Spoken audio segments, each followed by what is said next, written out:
Welcome to Going Deeper with Elisa DiLorenzo. We go deeper because marriage was not meant to be at the surface.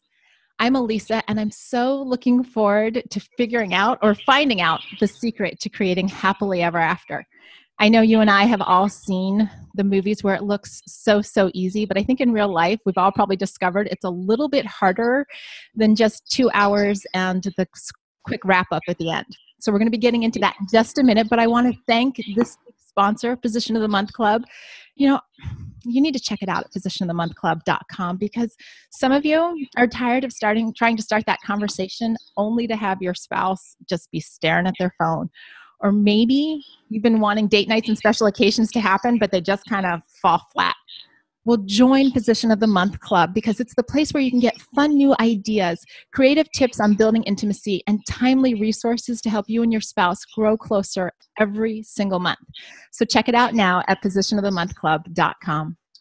Now, my guests today are Aaron and April Jacob, and they're the founders of nurturingmarriage.org, a website and organization committed to promoting practical ideas and resources to help couples be intentional about nurturing their marriages, something we all need.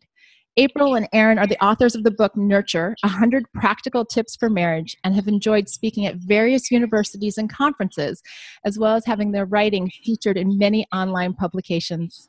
The parents of 3 rambunctious little boys. Okay, so for all of you that don't think that you have time to create happily ever after, I hope you just heard that I said 3 little boys. They enjoy family time, college football, cold cereal, long drives, pillow talk, winning free stuff, yummy food, and romantic getaways. Aaron and April, welcome to the show.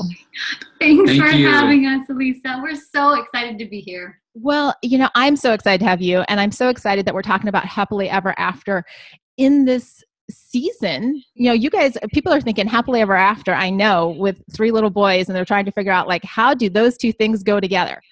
Right? But those that don't know you, will you share a little bit about your marriage story just to give folks an idea of who you are? You better take this. Okay. She does today is our 9-year anniversary. So it's kind of fun. Thanks. To be thinking back last night, actually, I am not one to get teary, but last night I was just overcome feeling so grateful for Aaron in the past 9 years. So we met in 9th grade. We never dated. I crushed hard on him, high school. Mutual. It was mutual, feelings of respect. We went off to high school. We did our respective things. Aaron served a mission for our church in Australia. And when he came home, it was the Aussie accent, sealed the deal. We started dating and we got married not too long after that. So it's been 9 years. 9 great years, 3 little boys later. So 7, 5, and 1. We are doing football practice every evening for 2 hours, just all boy stuff around here. Wow. Right, and go ahead. I was going to say, just, in the 9 years, we have learned so much, and we have, decided to figure out how to create the happily ever after that we wanted. So it's been such an adventure. Well, and with 3 little boys running around doing all of that, I understand, Aaron, when you say football, because we've got a football player in the house. So I know the commitment that makes. But, as you guys are talking about this idea of happily ever after, I know it's just a phrase that gets, tossed around so much. Everybody wants the happily ever after, but you've identified a specific attribute that you feel all marriages need to have. What is that? Right. That attribute is nurturing. And when we say nurturing, what we mean is care, attention, and intentionality. So you're taking care of something that's growing, something that's developing. Your marriage, isn't perfect in the beginning, and it's not perfect in the middle, and it's not perfect at the end, but it's something that's growing and changing, and nurturing is what you put into it. Wow. Can you repeat those 3 aspects of nurturing again? Yeah. So I'm feeling that people heard it and they're like, oh, but wait, what did she say? All right. So care, attention, and intentionality, all things that you have control over, really. Well, and that right there may be the hidden gem in all of this, because you just identified and told me and everybody else that's listening that we have control over each one of those 3 things. We have control over the amount of care we put into our marriage, the amount of attention, and the amount of intention. Yes. So how does that play out for you guys? Because 9 years, 3 boys, busy schedules.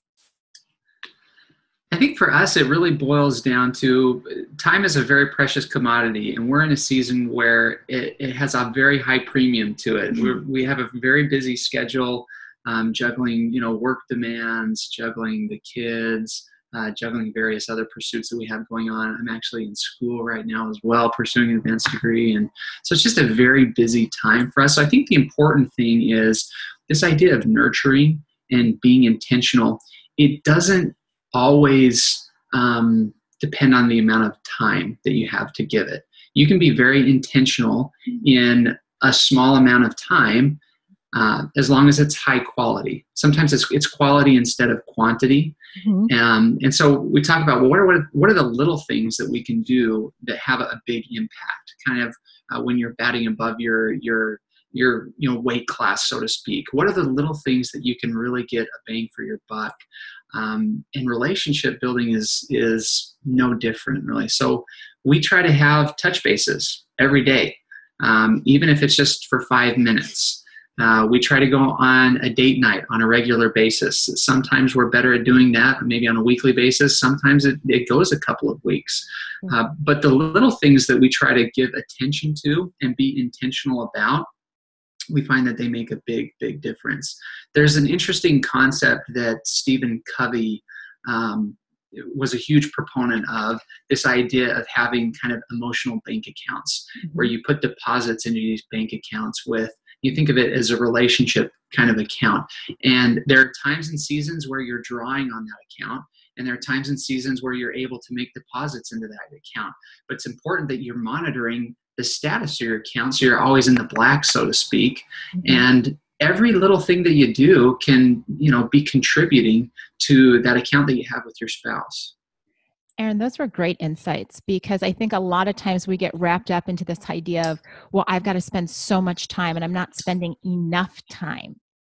But what I'm hearing you say is that if you're intentional about it and you make that time quality, 5 minutes could be the equivalent of 5 hours sitting on the couch where 2 people are both on their iPads. Yeah. Exactly. Yeah.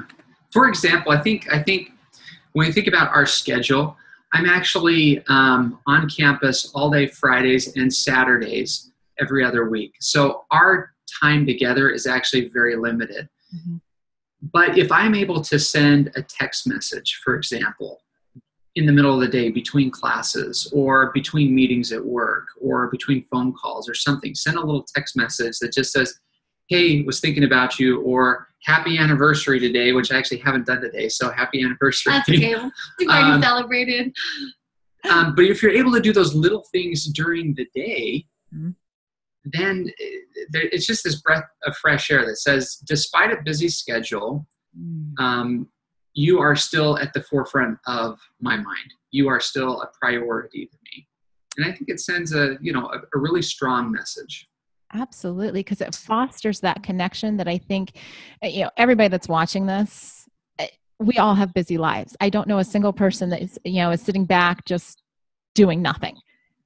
And so you're really stressing, and this is part of that whole care, attention, and intention. You talk about a text in the middle of the day when April knows that you're focused on your schoolwork.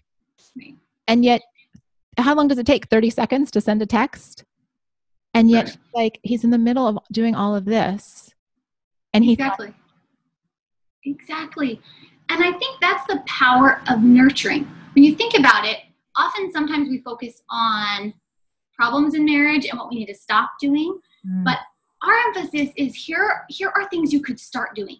You could start doing one thing. You don't have to start doing everything today all at once. But if you could start doing one thing to nurture your marriage today, that would actually make a big difference. Small and simple things done with care and attention and intentionality can make a huge difference in a relationship.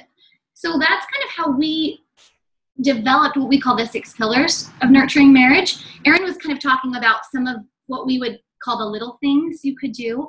And we've kind of figured out that there are 6 key areas that, if nurtured, help build that connection that we all want and help us create that happily ever after we all want.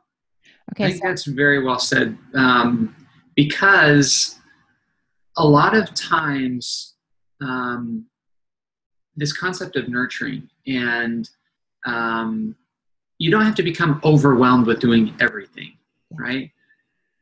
The whole premise of nurturing marriage and what we've spent the last number of years doing is built on this idea of do something. There are a lot of practical things that you can do that make a big difference. And you'll be surprised at the compounding effect of those little practical things that you do on a regular basis when repeated over, start today, but when you repeat it over time, it has a huge impact and just builds upon itself day after day, week after week, month after month, until you turn around and you're like, oh my goodness, look at this beautiful relationship that we have built together, that we've created as a result of all these simple things that we've done on a repeated and regular basis. And that's not to say that there aren't valleys during the process, right?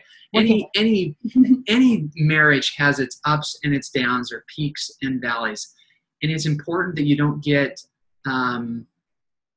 overly consumed with the valleys and overly, concerned, because or discouraged, because everyone experiences those. But you can pop out of them quickly and move on. But when you look back, after having done these small little practical things over an extended period of time, it's amazing to see what can happen. And it doesn't take years to develop that, right?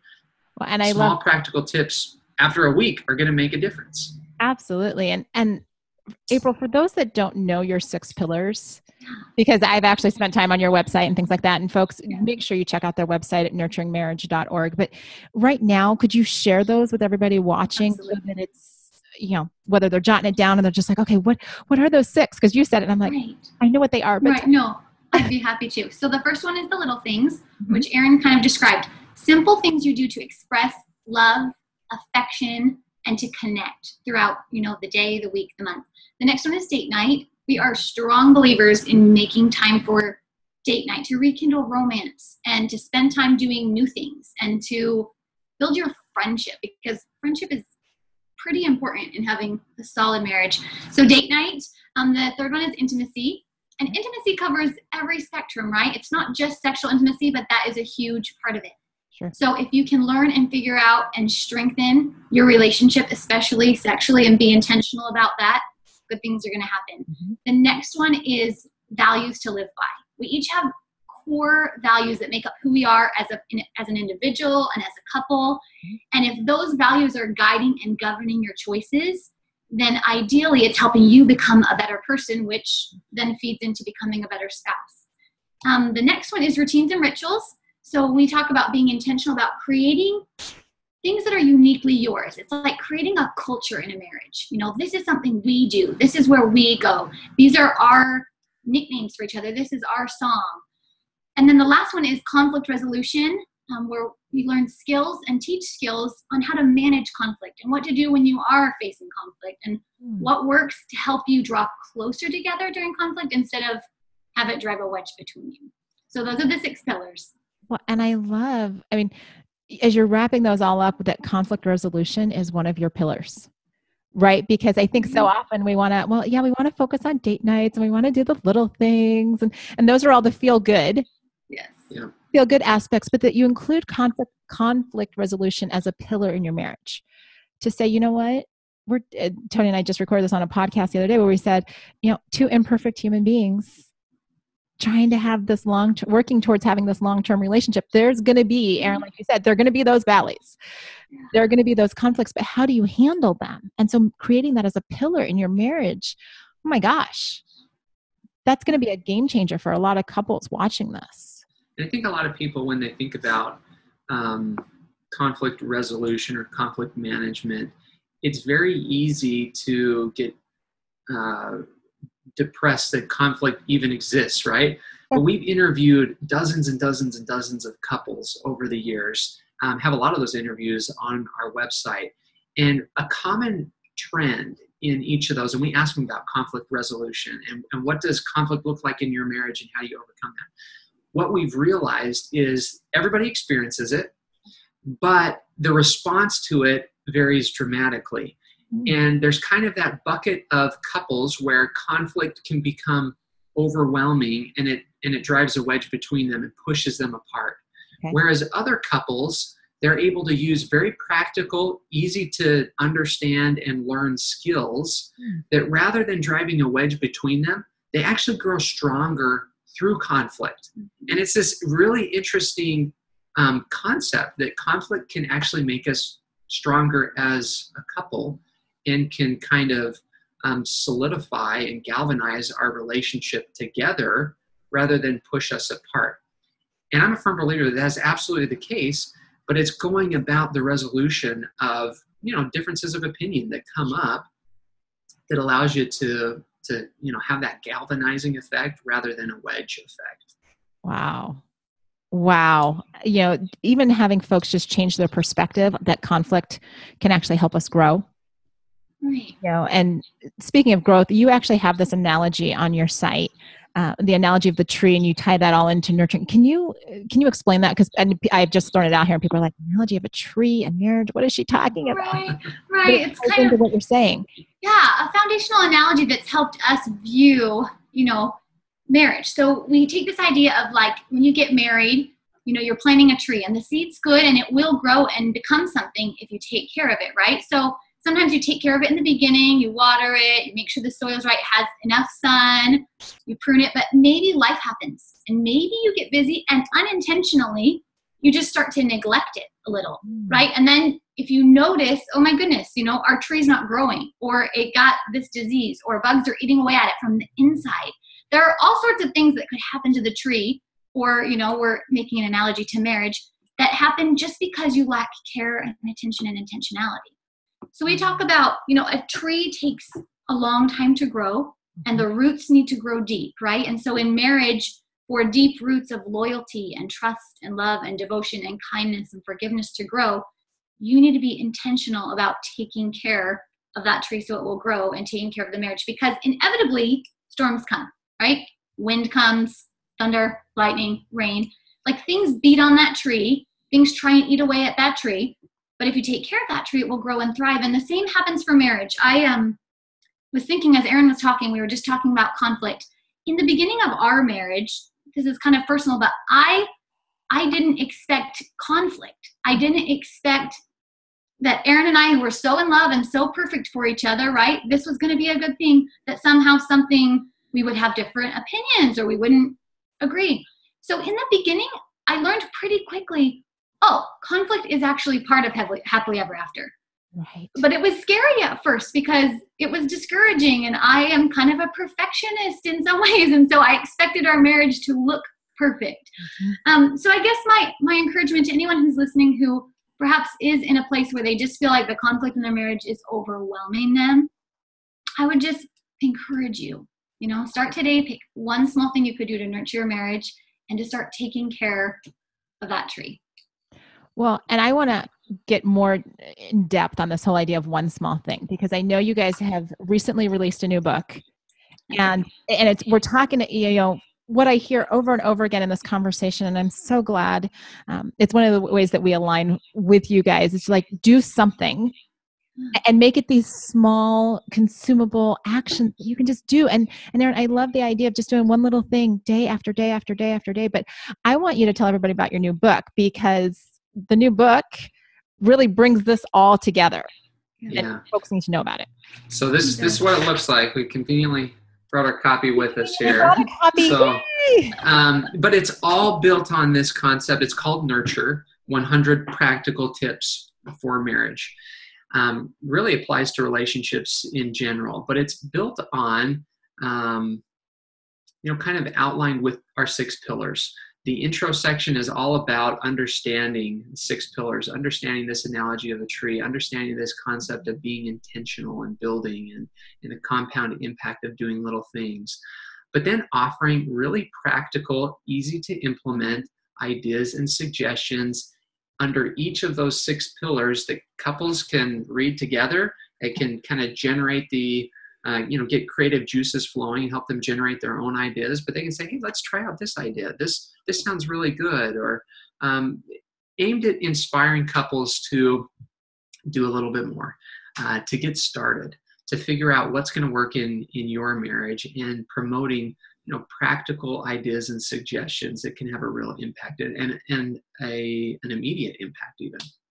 Well, and that's what happens when we start taking practical action, right? We're all, I think so many couples are waiting for like a feeling to change, right? Like when I feel happy or when I feel like I like you today, and what I'm hearing from you is we could just start taking these different actions, open the book, I don't know, page 67. I don't even know what's on page 67, but open it to 67 and say, let's try this. Let's not even try it. I'm going to do this today for my husband or my wife.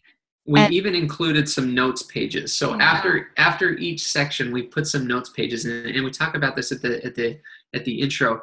The book is a book that you could, it's, I don't know how many pages, 100 and some odd, 180 pages, roughly 180 pages. You could read it in not that long of time, right? And it's a quickie read. It's a light and fun read. But the idea is for you to take it. We'd love to meet somebody down the road who brings us their book, and it's been written on, it's been scribbled over, the pages are dog-eared, it's got notes on the margins, the notes pages are full of their own ideas and suggestions that they came up with and tried. And they just say, you know what? This has been helpful because it's been inspiring. Sure. And it's been encouraging. And it's helped us reach an elevated level in our own relationship. I love that. Now, I know you mentioned, Erin, like when you're at school on Fridays and Saturdays, just that quick text. So that's obviously an idea that somebody could, file away and be like, oh, when I'm busy or when I'm traveling or when this. Do you guys want to throw out maybe another one or two just to kind of wet things we're intentional about? I don't know, come home for lunch and then some, like be intentional about when you can have sex, right? I'll try and surprise him, maybe show up at his office, just bring something by or meet up for lunch dates. Lunch dates are huge for us. So we kind of sat back before he started this program and said, what are we going to do to take care of our marriage? And these are the things that are going to work, right? We're going to go on a getaway for over Labor Day, just the two of us. We're big on getaways. Little things like when he's home, we try really hard to, just find time to talk, put down the phones, sit and talk. Or we're both kind of physical touch people. So it's like, I'll take a couple minutes. It's true.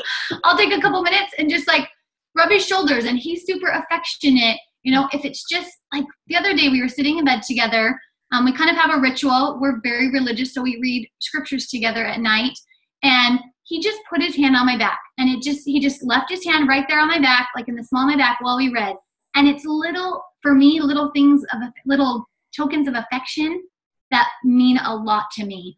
So lots of little things, kind compliments, or, Some things from the book that we talk about. I'll just throw out a couple of things here. In our section on values to live by, we talk about being optimistic. How do you see the humor in life? How do you keep your spouse first? How do you give them wings to fly, so to speak? We talk about an experience there.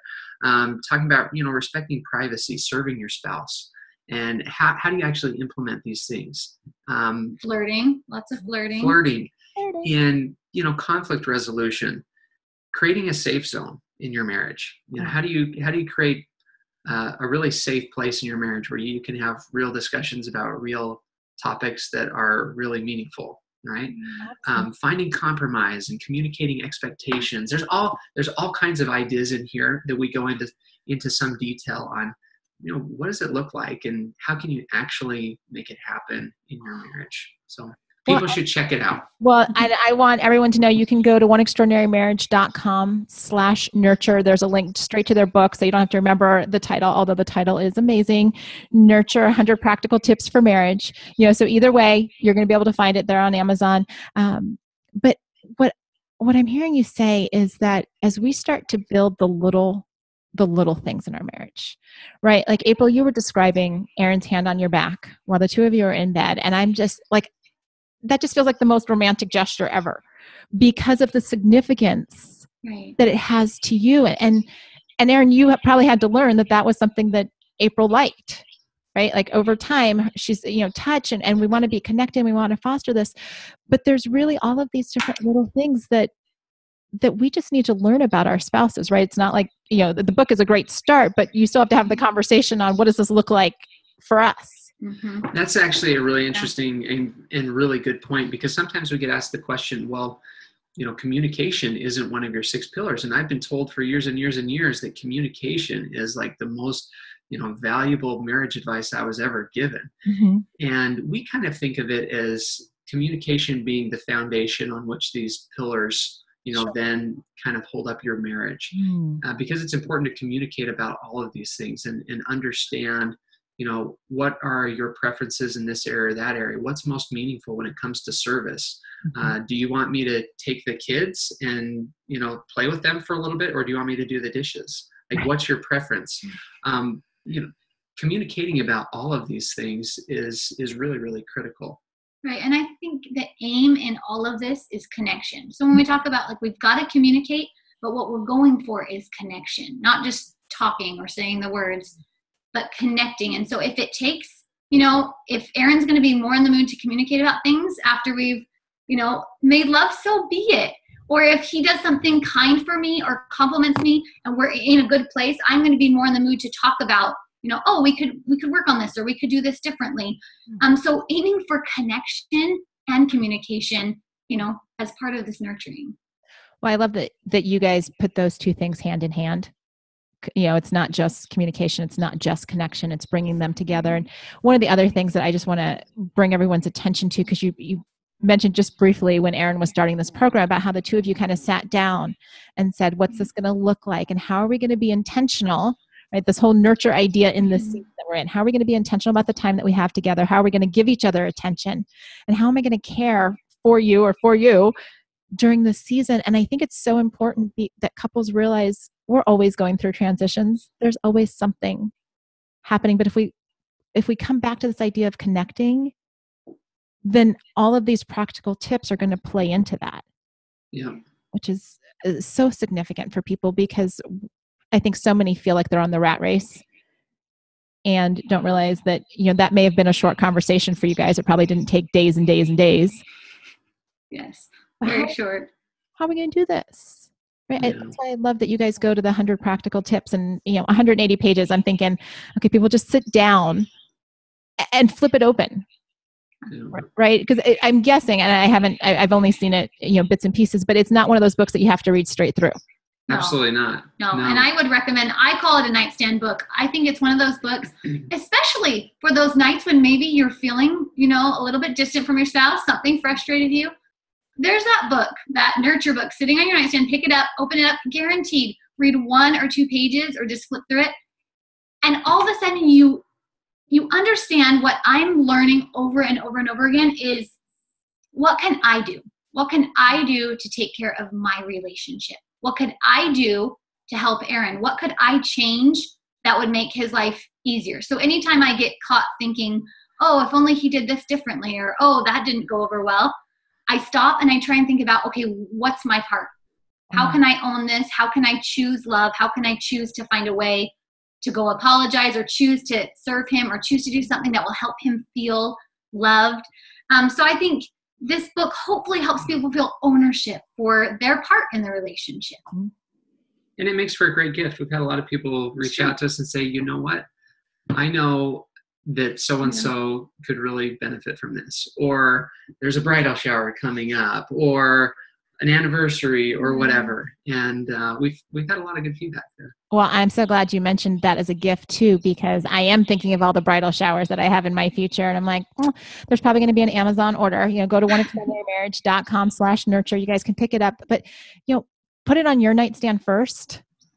All of you that are listening, stick it on your nightstand and then start gifting it to other people. Give them the opportunity to learn from April and Aaron, just like you have today, about, what the secret sauce, folks. It's not so secret. It's actually more common sense than anything else. You've heard the two of them just share that, if we start to nurture through care, attention, and intention, well, that becomes the happily ever after, right, that we're looking for. And so I like to ask my guests, right as we're wrapping up, is there a word or a phrase that the two of you live your marriage by? Something that, as folks have been listening to, they're like, okay, that's what April and Aaron say, and I want to hold that in my head. I was thinking about this. There's a lot. The first one that comes to mind is be selfless. But the one that I think kind of fits with what we're talking about today is, you don't fall into happily ever after. Happily ever after doesn't just happen. You create it, you build it, you nurture it. That is so good. So good. And remind folks once again where to find you, where to learn about the 6 pillars and the tree and everything that the two of you are doing. Nurturingmarriage.org is the website. You can go there. Links for the book as well are there. Everything about the tree, the 6 pillars, great articles. We've got a great team of contributors.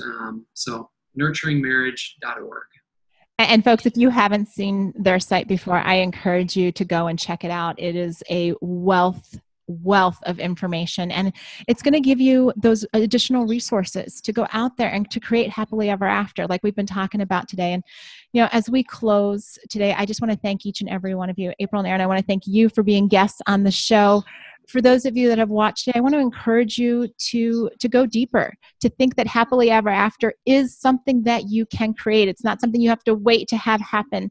Start today to create your own happily ever after. And I'll see you next time on Going Deeper with Elisa.